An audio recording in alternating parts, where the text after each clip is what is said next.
This is lecture 1 of chapter atoms and molecules. तो इसमें हम सबसे पहले टॉपिक करने वाले हैं लॉज ऑफ केमिकल कॉम्बिनेशन। दो लॉज हम करेंगे। तो फर्स्ट लॉ है law of conservation of mass. इसके अकॉर्डिंगली कोई भी केमिकल रिएक्शन होता है तो total mass of reactants is equal to total mass of products. जितना रिएक्टेंट्स में मास होगा टोटल उतना ही प्रोडक्ट्स में मास होगा, कोई चेंज नहीं आएगा। ठीक है, there is no change in mass during a chemical reaction. तो इसको हम समझने के लिए एक्टिविटी 3.1 कर रहे हैं जो आपकी टेक्स्ट बुक में दी हुई है। एक्टिविटी 3.1 यहाँ पे हमें दिया हुआ है take one of the following sides X and Y of chemicals. आपके पास जो कॉम्बिनेशन है वो क्या क्या दिया हुआ है इन्होंने, कॉपर सल्फेट CuSO4 और दूसरा है सोडियम कार्बोनेट Na2CO3। ठीक, दूसरा सेकंड कॉम्बिनेशन दिया है बेरियम क्लोराइड। बेरियम क्लोराइड होता है BaCl2 और दिया है सोडियम सल्फेट Na2SO4। या हमें थर्ड कॉम्बिनेशन लेना है जो है लेड नाइट्रेट PbNO3 ट्वाइस और सोडियम क्लोराइड NaCl। ठीक है, तो या हमें ये कॉम्बिनेशन लेना है या ये लेना है या ये लेना है। Prepare separately 5% solution of any one pair of substances listed under X and Y in water. हमें 5% सोल्यूशन बनाना है in X and Y, 5% solution of X and Y. ठीक है, 5% सोल्यूशन का मतलब क्या हुआ, 5 पार्ट्स। इसका सोल्यूशन भी वाटर के साथ और इसका सोल्यूशन भी वाटर के साथ। अगर हमने बोला है 5%, इसका मतलब क्या हुआ, 5 ग्राम हम कॉपर सल्फेट लेंगे। ठीक है, और 100 ग्राम आपके पास टोटल सोल्यूशन होगा, यही मतलब हुआ। सेम ऐसे ही बाकी सब में भी। आगे दिया है take a little amount of solution of Y in conical flask. हमें ये कोनिकल फ्लास्क में क्या लेना है, वाई। जैसे अगर हम यहाँ पे फर्स्ट वाला लेते हैं, फर्स्ट वाला अगर हम लेते हैं तो हमारे पास है सोडियम कार्बोनेट Na2CO3। ठीक है, कॉनिकल फ्लास्क में हमने ले लिया सोडियम कार्बोनेट और सम सॉल्यूशन ऑफ एक्स। ये इग्निशन ट्यूब है, इसमें हमने एक्स ले लिया। एक्स हमने क्या लिया, copper sulphate. Copper sulphate blue colour के क्रिस्टल्स होते हैं, वाटर में ऐड करोगे तो आपके पास ब्लू कलर्ड सोल्यूशन हो जाएगा। ठीक है, तो कॉपर सल्फेट हमने इग्निशन ट्यूब में लिया है और सोडियम कार्बोनेट हमने कॉनिकल फ्लास्क में लिया है। और इग्निशन ट्यूब को हमने इस तरह से रखा है, उसमें एक थ्रेड लगाया हुआ है, उसको थ्रेड से बांधा हुआ है और उसको हमने यहाँ पर थ्रेड को ऊपर लेके गए हैं। ठीक है, और थ्रेड को पुल कर सकते हैं। इस तरह से हमने थ्रेड को यहाँ पर ये थ्रेड है, थ्रेड को इस तरह से रखा है बाहर आते हुए कि हम उसको पुल कर सकें। कॉर्क से फिट कर रखा है, यहाँ पर फिट कर रखा है कॉर्क, और थ्रेड को बाहर की तरफ लिया हुआ है ताकि हम थ्रेड को पुल कर सकें, ताकि इस इग्निशन ट्यूब में जो कॉपर सल्फेट सॉल्यूशन है वो सोडियम कार्बोनेट के साथ मिक्स हो सके और रिएक्शन हो सके। ठीक है, क्लियर हो गया। Hang the ignition tube in the flask carefully, जैसे फिगर में दिया हुआ है। See that the solution do not get mixed.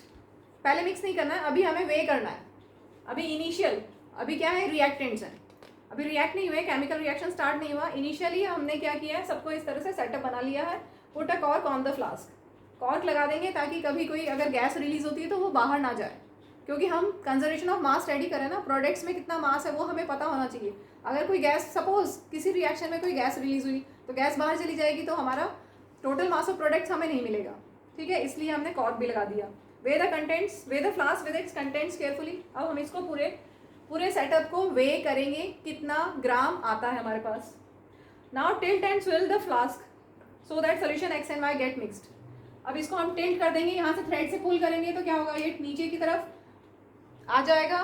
ठीक है, थोड़ा सा नीचे आया और ये इसके साथ मिक्स हो जाएगा, कॉपर सल्फेट और सोडियम कार्बोनेट मिक्स हो जाएंगे। तो अब क्या होगा, अब इसके बाद रिएक्शन होगा, कॉपर सल्फेट और सोडियम कार्बोनेट का रिएक्शन हम लिख लेते हैं तो आपको अच्छे से समझ में आएगा। CuSO4 प्लस Na2CO3 क्या होगा, कॉपर कार्बोनेट बन जाएगा CuCO3 और Na2SO4 सोडियम सल्फेट। ठीक है, Cu2 प्लस होता है, CO3 2 माइनस होता है तो CuCO3। ठीक है, और Na2SO4। तो क्या हुआ, ये हमारे पास क्या है, रिएक्टेंट्स। जो रिएक्शन से पहले जो आपके पास कंपाउंड्स होते हैं they are known as reactants,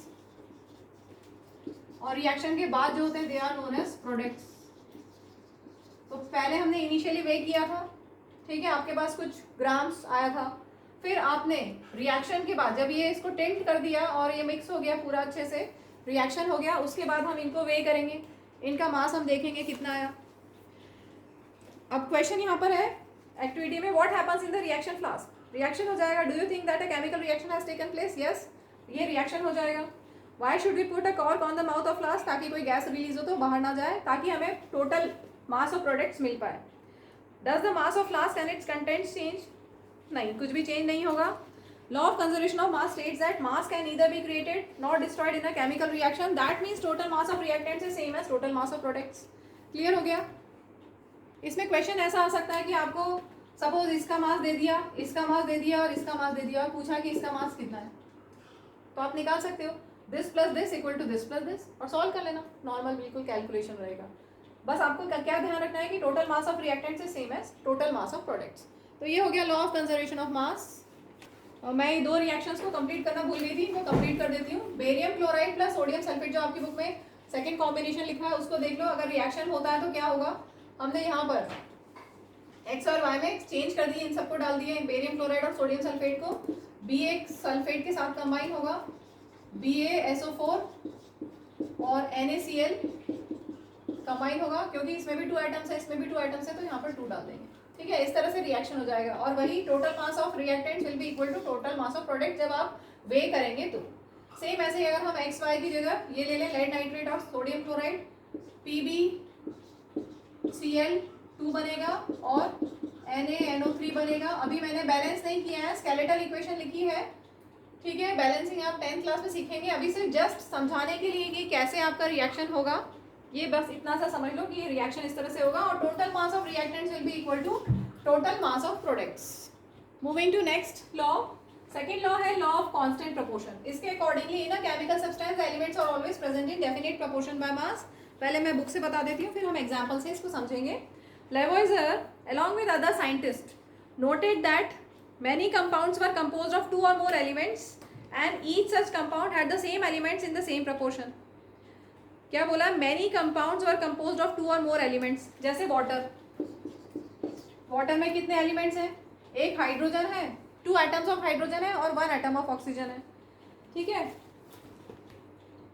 अब ये जो वाटर है कहीं से भी ले लो, चाहे सी वाटर लो, ओशन वाटर लो, टैप वाटर लो, कोई भी वाटर, हमेशा 2 atoms of hydrogen will combine with 1 atom of oxygen in the ratio of 1:8, always and always. 2 atoms of hydrogen, यहाँ बोलेंगे hydrogen and oxygen combine in the ratio 1:8। यही है law, क्या, definite proportion by mass. This is 1:8 ratio is definite proportion. ठीक है, जैसे इसको और समझते हैं, अगर आपने 1 ग्राम ऑफ हाइड्रोजन लिया है तो कितना ऑक्सीजन कंबाइन होगा, 8 ग्राम ऑफ ऑक्सीजन कंबाइन होगा to form 9 gram of water. समझ में आया।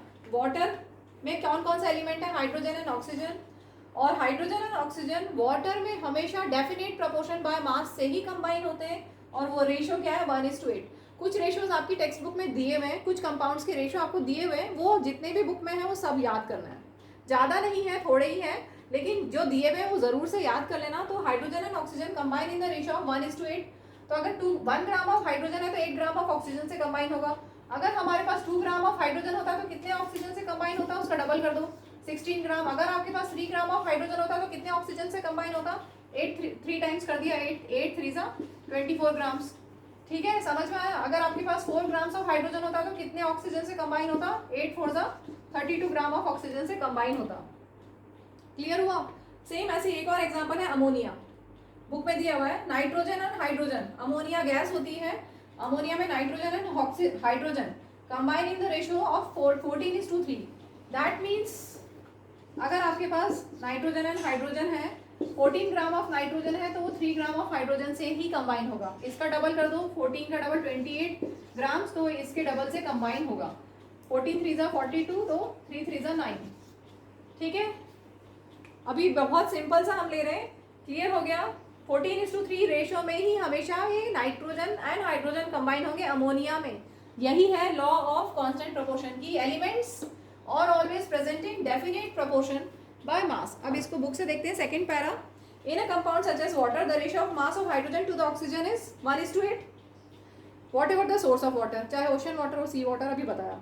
दस if 9 gram of water is decomposed, अगर आपने डिकम्पोज किया, जब हम इलेक्ट्रिसिटी पास करते हैं वाटर में, इलेक्ट्रोलिसिस प्रोसेस होता है तो वाटर डिकम्पोज होता है into hydrogen and oxygen gas, ठीक है। तो नाइट्रोजन अगर हमने 9 ग्राम ऑफ वाटर लिया है तो वो डिकम्पोज होगा into 1 gram of hydrogen and 8 gram of oxygen, ठीक है। जब वाटर का इलेक्ट्रोलिसिस करोगे, वाटर में जब इलेक्ट्रिसिटी पास करोगे तो आपको जो हाइड्रोजन और ऑक्सीजन गैस मिलेंगी वो कितनी कितनी मिलेंगी, अगर आपने 9 ग्राम वाटर लिया है तो 1 ग्राम हाइड्रोजन और 8 ग्राम ऑफ ऑक्सीजन मिलेगा। सिमिलरली इन अमोनिया, ये ammonia, nitrogen and hydrogen are always present in the ratio 14:3 by mass, whatever the method or the source from which it is obtained. Clear? This led to the law of constant proportion which is known as law of definite proportion. Law of constant proportion बोलो या law of definite proportion बोलो, same है।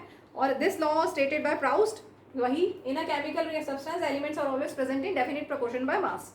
The next problem faced by scientists was to give appropriate explanation of these laws. ये एक problem थी। British chemist John Dalton provided the basic theory about the nature of matter, वो हम next lecture में करेंगे। Dalton picked up the idea of divisibility of matter which was still then just a philosophy, पहले से philosophical idea से कि matter को हम डिवाइड करते जाएंगे और वो हमें smaller and smaller particles atom वो मिलेगा। Atom is the smallest particle of matter, वो हमें मिलेगा। He took the name atoms as given by the Greeks and said that the smallest particles of matter are atoms. His theory was based on laws of chemical combination. Dalton's atomic theory provided an explanation for law of conservation of mass and law of definite proportion. ठीक है, तो clear हो गया दोनों laws.